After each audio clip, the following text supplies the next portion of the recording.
നിങ്ങളുടെ ഫിറ്റ്നസ് ആവശ്യങ്ങൾ നിറവേറ്റാനായി ചേലക്കരയിൽ ഇതാദ്യമായി ഇന്റർനാഷണൽ ക്വാളിറ്റിയിൽ ഒരു AC fitness centre. Brand box fitness. നിങ്ങളുടെ ഫിറ്റ്നസ് ഇനി ഞങ്ങളുടെ ഗ്യാരണ്ടി. ചെറുതുരുത്തിയിൽ NDA സ്ഥാനാർത്ഥി TN സരസുവിന്റെ തെരഞ്ഞെടുപ്പ് പ്രചരണവും റോഡ് ഷോയും സംഘടിപ്പിച്ചു. ചെറുതുരുത്തി സ്കൂൾ പരിസരത്തു നിന്നും ആരംഭിച്ച റോഡ് ഷോ കൊച്ചിൻ പാലത്തിന് സമീപത്താണ് സമാപിച്ചത്.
വള്ളത്തോൾ നഗർ മണ്ഡലം പ്രസിഡന്റ് രാജ്കുമാർ, ചേലക്കര മണ്ഡലം പ്രസിഡന്റ് PS കണ്ണൻ, മറ്റംഗങ്ങളായ Vijeesh, Jameela, TC Prakashan, K Balakrishnan, PK Mani, മേഖലാ വൈസ് പ്രസിഡന്റ് സുധീഷ് മേത്തുപറമ്പിൽ, സംസ്ഥാന സമിതി അംഗം ഉല്ലാസ് ബാബു, ജില്ലാ കമ്മിറ്റി അംഗങ്ങളായ MA രാജു, മോഹനൻ പാമ്പുങ്കാവിൽ, PG രതീഷ് തുടങ്ങിയവർ റോഡ് ഷോയ്ക്ക് നേതൃത്വം നൽകി.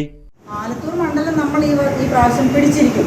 കാരണം എന്താണെന്ന് വെച്ച് കഴിഞ്ഞാൽ ആലത്തൂർ മണ്ഡലത്തിൽ കഴിഞ്ഞ കുറേ കാലങ്ങളായിട്ട് വികസനം എന്ന് പറഞ്ഞ് കുറേ ആൾക്കാർ നിൽക്കുന്നുണ്ട്.